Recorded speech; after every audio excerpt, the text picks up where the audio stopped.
In the archives of military design, few inventions blend simplicity and genius quite like the British Nissen Hut. Born from mud, desperation, and the endless roar of artillery, it wasn't just a building, it was a lifeline. The year was 1916. The Western Front had already become a graveyard of ideas. Timber was scarce, tents were shredded by storms, and even stone could crumble under the weight of artillery fire. Amid that chaos stood Major Peter Norman Nissen, a Canadian-born engineer serving with the Royal Engineers. He wasn't thinking about legacy or architecture. He was thinking about keeping men alive through the next freezing night. While most officers saw only wreckage and cold, Nissen saw possibility. Near an abandoned depot, he noticed piles of corrugated steel sheets, meant for roofing but mostly left to rust. Where others saw scrap, he saw a solution. The curved lines of those panels gave him an idea. What if the roof became the walls? What if strength didn't come from heavy beams, but from the curve itself? Armed with nothing more than a notebook and a few rough sketches, Nissen built his first prototype with 6 ordinary soldiers, none of them trained builders. In just 4 hours, they raised a half-cylinder hut from scrap steel and bolts. It stood firm against the wind, simple yet strong. In that moment, the shape of military shelter changed forever.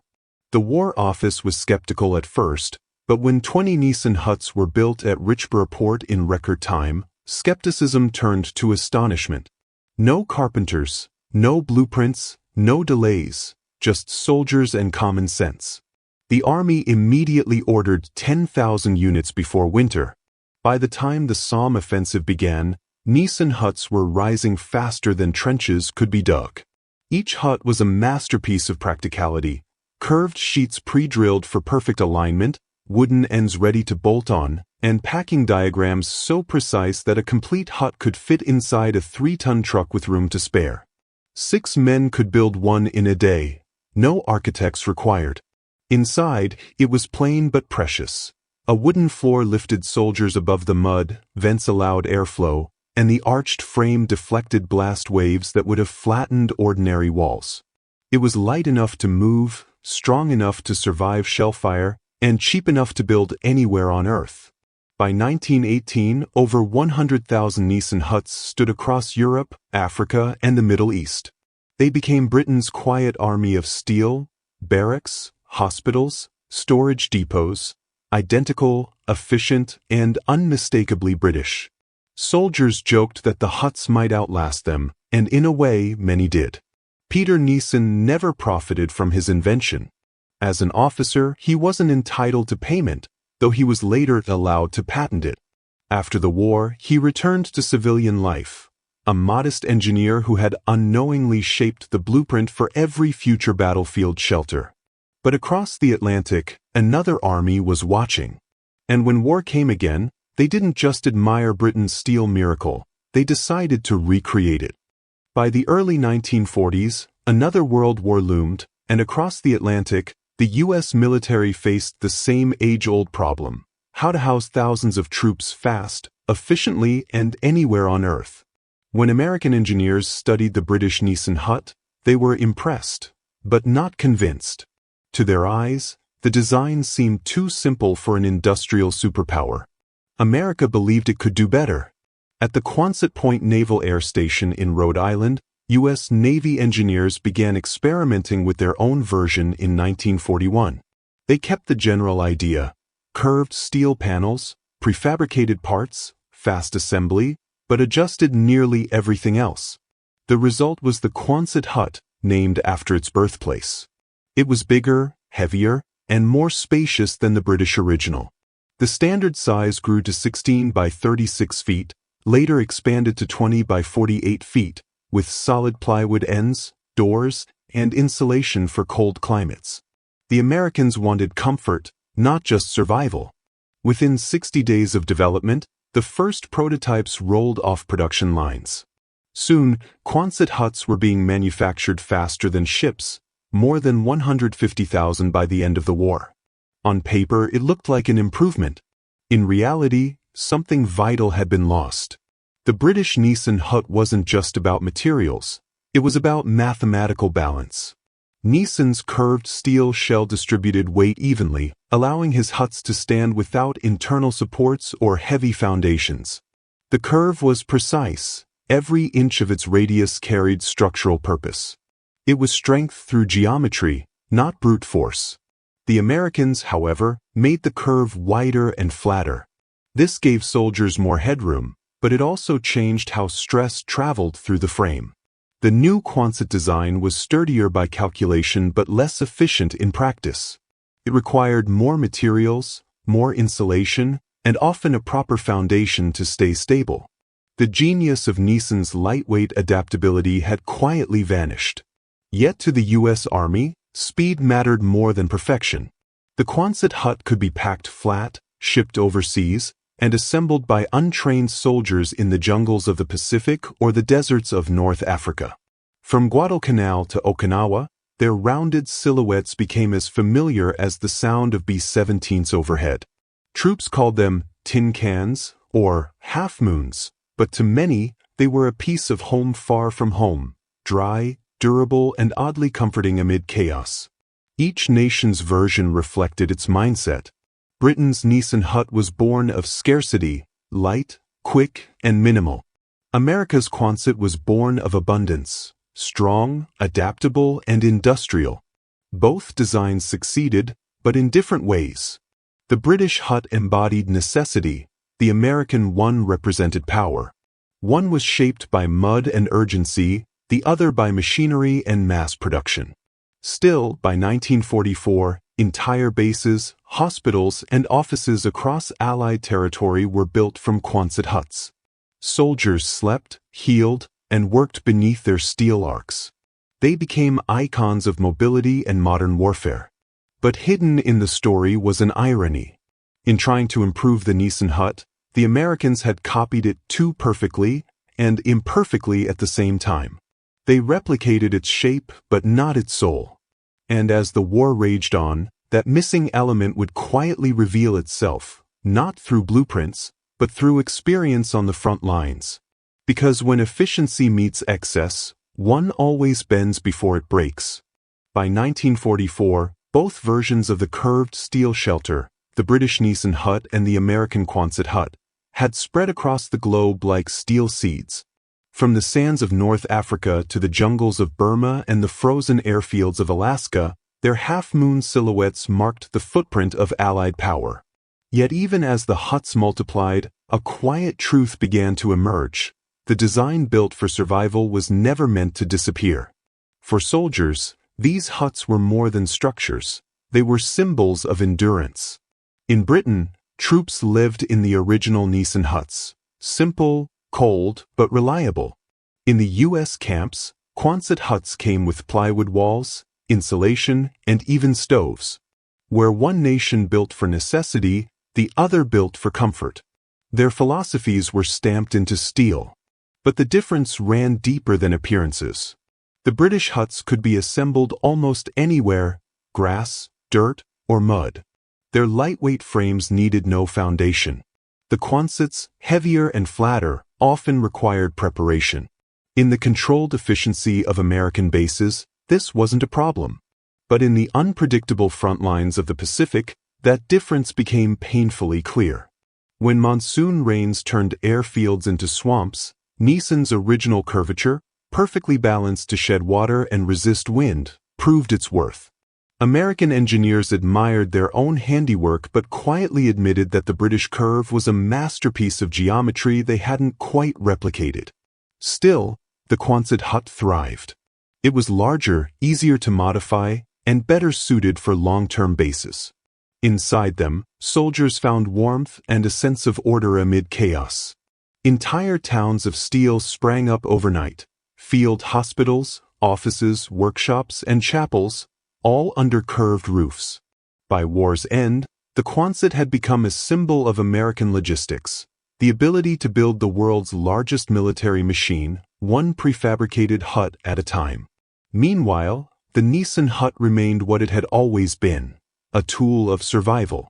For British soldiers, it wasn't luxury, but it was life. Each curved rib carried the mark of necessity, each bolt a reminder that invention sometimes comes from desperation, not design boards. After the guns fell silent, both huts found new lives. Across the United States, surplus Quonsets were sold to civilians for just a few $100s. Farmers turned them into barns. Mechanics made them garages. In small towns, they became churches, classrooms, and community halls. Across Britain, Nissen huts were reused as farm stores, workshops, and homes for returning veterans. Rusted, patched, but still standing, they had survived the war, just as their builders had hoped to. Decades later, historians would look back and see something remarkable. The world's first truly global architecture wasn't a monument or a cathedral, it was a hut. A simple curve of corrugated steel that could be built anywhere by anyone, rich or poor, soldier or civilian. It was functional beauty at its purest. And though America's Quonset hut became the more famous name, every arch traced back to one man, Major Peter Norman Nissen, the quiet engineer who turned battlefield chaos into geometry. His idea crossed oceans, changed nations, and shaped a generation of soldiers who never knew his name. He didn't live to see it. Nissen died in 1930, just before his creation housed another army through another world war. Yet even in death, his design endured, a testament that brilliance doesn't always shout. Sometimes it's just the curve of steel that refuses to fall. When the war ended, both the British and the Americans dismantled their huts, repurposed them, and moved on. But the design itself never died. Today, in disaster zones, refugee camps, and remote outposts, the descendants of the Nissen and Quonset huts still rise, fast, strong, and reliable. Because some ideas, once born from necessity, become timeless. But what few realize is that Nissen's genius didn't just shape how soldiers lived, it changed how nations built. And that influence would echo far beyond the battlefield. When peace returned in 1945, most inventions of war faded into obsolescence. Tanks were scrapped, ships dismantled, weapons silenced. But the curved steel hut, that humble marriage of function and necessity, refused to vanish. Across bombed-out cities, airbases, and remote islands, its half-moon silhouette remained a quiet survivor of global conflict. In America, where abundance met ingenuity, the Quonset hut found a second life. Thousands of surplus units, once home to soldiers and mechanics, were auctioned off for as little as $400 each. Farmers hauled them to open fields and converted them into barns, repair sheds, and grain silos. In small towns, veterans bought them to start garages, schools, and workshops. They became makeshift homes for young families and classrooms for a baby boom generation. Their adaptability was endless, steel shells reborn in peacetime. Meanwhile, in Britain, the original Nissen huts continued to serve long after the war they were built for had ended. Many were patched, repainted, and repurposed as community halls, storage depots, and even post-war housing for displaced families. Across the countryside, they became familiar fixtures, modest, weather-beaten, yet indestructible. Some still stand today, their corrugated ribs rusted but proud, silent witnesses to 2 world wars. What made these structures endure wasn't beauty, it was honesty. Every rivet, every curve served a purpose. Their strength lay not in ornament, but in truth, a design so efficient it could outlast empires. And that truth resonated long after the last shot was fired. Architects and engineers began studying Nissen's creation not as a relic, but as a lesson. The curved form, mathematically perfect for weight distribution, became the blueprint for modern prefabricated architecture. From aircraft hangars to storage domes and even modern disaster shelters, the same principle echoed: strength through simplicity. When hurricane winds tear through coastal towns or earthquakes flatten cities, relief workers still raise steel or aluminum domes that trace their lineage back to 1916, to one engineer's desperate sketch in the mud. In this way, Peter Norman Nissen's legacy never truly ended. Though his name faded from public memory, his design shaped how the world responded to crisis. Every time disaster strikes and a shelter rises overnight, it carries a fragment of Nissen's brilliance. His curve has become universal, unchanged, uncredited, yet unforgettable. Ironically, while the Quonset Hut became an American cultural icon, appearing in movies, military museums, and post-war nostalgia, the Nissen Hut remained understated, almost anonymous. Britain, practical as ever, moved on, unaware that its greatest architectural export had conquered the globe. But history has a way of bending back toward the truth. Today, historians and restoration groups are working to preserve surviving huts as living monuments, not to war, but to human ingenuity. They represent an idea that transcends nations, that progress isn't always about luxury or innovation. Sometimes, it's about solving a problem faster than it can kill you. And though the world has built taller, stronger, and sleeker structures, few have matched the efficiency of that first curved shelter from the Western Front. The Nissen and Quonset huts remain symbols of endurance, their arches standing like steel echoes of a generation that learned to turn desperation into design. From muddy trenches to suburban fields, from wartime necessity to peacetime rebirth, the curve survived. Not because it was perfect, but because it was possible. The genius wasn't in the steel. It was in the idea that the simplest shape, made under fire, could outlast every storm. But the story of this curve doesn't end here. Because while nations rebuilt, a quiet revolution in architecture was already taking shape, one that owed everything to a forgotten hut from the Great War. When the dust of war settled and the world began to rebuild, the future of architecture didn't rise from marble or glass. It came from corrugated steel. The same material that once sheltered soldiers became the skeleton of a new era in design. And at the heart of it all was a simple, unbroken curve that refused to be forgotten. The Nissen Hut and its American counterpart, the Quonset Hut, had proven that speed and efficiency could coexist with strength and reliability. Architects who had once dismissed these wartime shells as crude began to see them as a revelation in form and function. The curved shape was aerodynamic, structurally efficient, and required no internal supports, lessons that would quietly guide the evolution of modern prefabricated and modular construction. In the late 1940s and 1950s, a generation of post-war designers, many of them veterans, brought battlefield pragmatism into peacetime creativity. They borrowed Nissen's core principle: build fast, waste nothing, and let the shape do the work.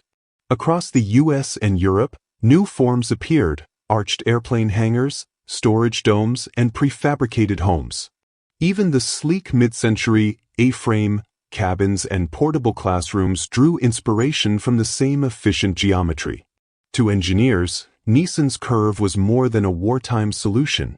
It was a universal constant, proof that beauty can emerge from utility. Meanwhile, the Quonset Hut became part of American mythology. In the decades after the war, it symbolized the ingenuity and adaptability that powered the nation's post-war boom. Veterans used them to start small businesses and workshops. Universities like Brown and Stanford turned surplus huts into temporary classrooms and laboratories that often lasted decades longer than intended. The curved shell became a metaphor for resilience, a reminder that what was built for survival could sustain peace. But even as Quonsets dotted the American landscape, few remembered their origin story. Fewer still remembered Major Peter Norman Nissen, the man who first imagined that strength could come from simplicity. His creation had been copied, improved, rebranded, and industrialized, yet his name rarely appeared in the textbooks of modern architecture. Still, Nissen's spirit lived on wherever speed and efficiency were needed most. When humanitarian crises struck, from earthquakes to refugee displacements, relief agencies used lightweight arched shelters modeled after his 1916 concept. When NASA designed portable lunar habitats in the 1960s, engineers referenced arched self-supporting structures remarkably similar to his original wartime huts. Even today, the curved steel warehouses that line highways and ports are direct descendants of that same geometry. What began as a desperate sketch in the mud of France had become a global architectural language. And perhaps that's the quiet power of Nissen's legacy. His idea didn't seek glory, it sought survival. It didn't depend on wealth, or technology, or prestige, only on cleverness and courage.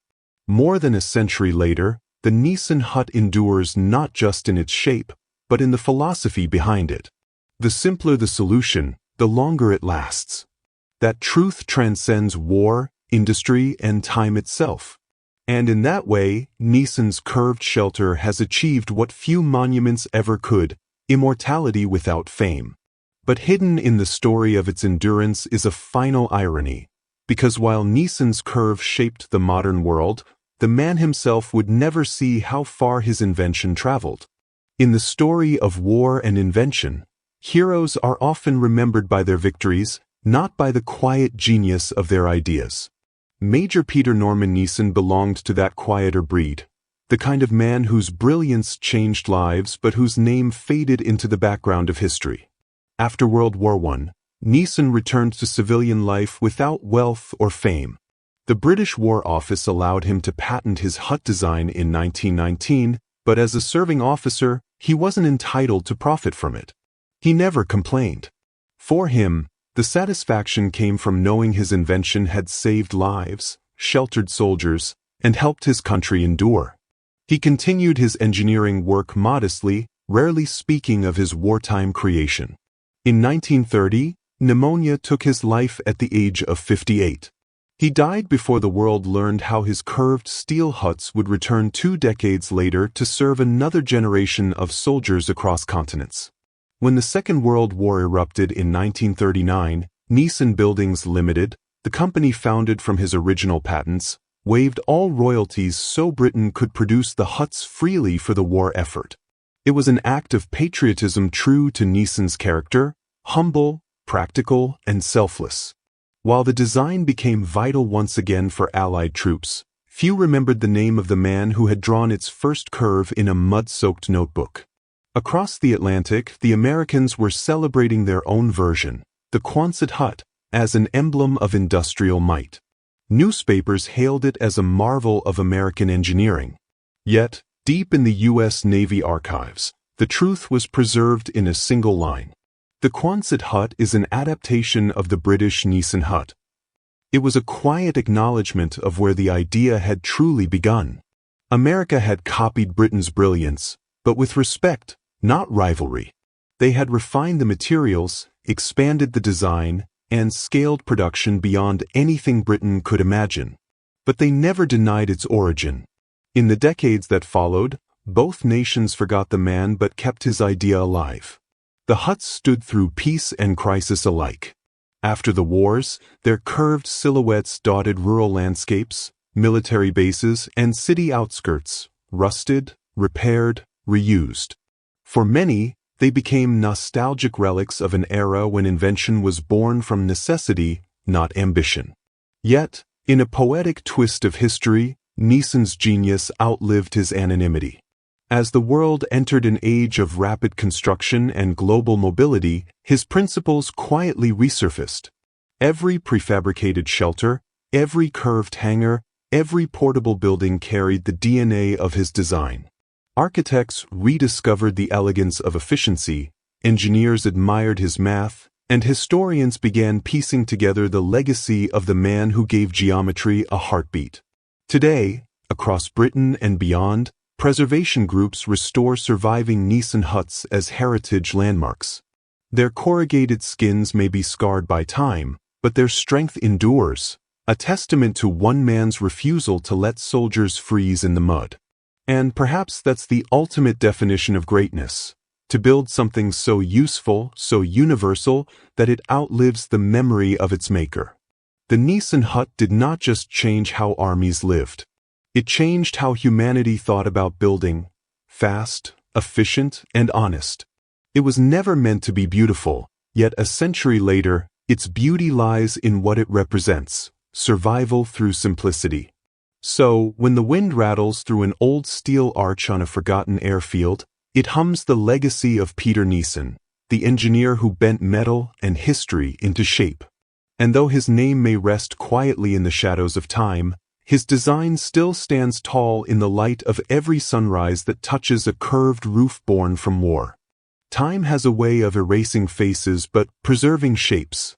A century after Peter Nissen's invention first rose above the mud of France, his curved shelter still dots the landscapes of history. You can find them in the English countryside, on abandoned airfields in the Pacific, and on forgotten army bases in Africa.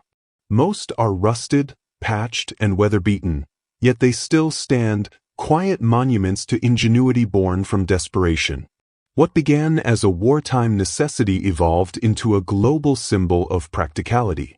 The Nissen Hut and its American descendant, the Quonset Hut, didn't just change how soldiers lived, they changed how humanity built. The idea that you could ship an entire building across an ocean, assemble it in hours, and trust it to withstand war became the foundation of modern prefabrication. Every pop-up hospital, portable classroom, and emergency shelter owes something to that design. When earthquakes strike or hurricanes flatten cities, aid workers deploy lightweight arched structures within hours. They may not know it, but they're echoing Nissen's century-old logic. Simplicity saves lives.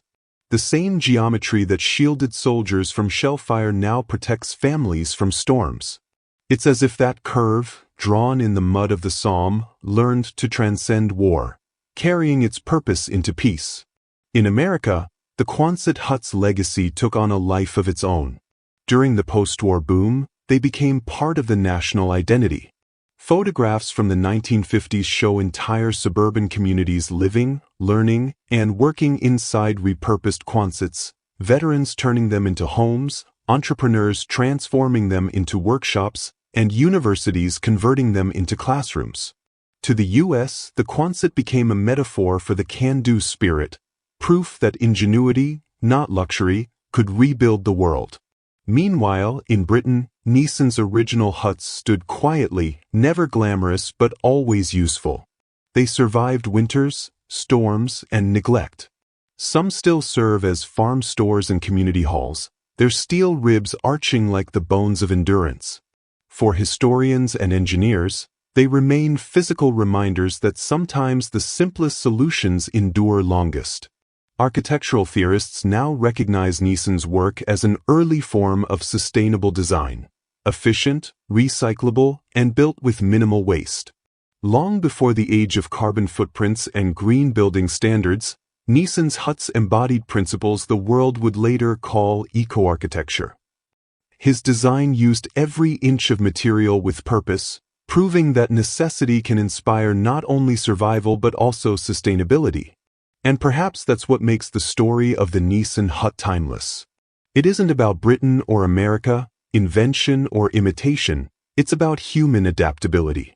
About a man who saw cold soldiers and refused to accept that nature or war should have the final word. It's about an idea that traveled farther than its maker ever could, outliving 2 world wars and every nation that fought them. Today, as we look toward the future, where disaster shelters rise overnight, where humanity dreams of colonies on Mars, the legacy of Peter Nissen's design quietly persists. The shape may evolve, the materials may change, but the principle remains eternal. Build quickly, build simply, build to endure. So the next time you see a curved steel roof standing alone in a field, remember, it isn't just a relic of war. It's a reminder that sometimes the strongest structures in history are not monuments of stone, but ideas shaped by compassion and necessity.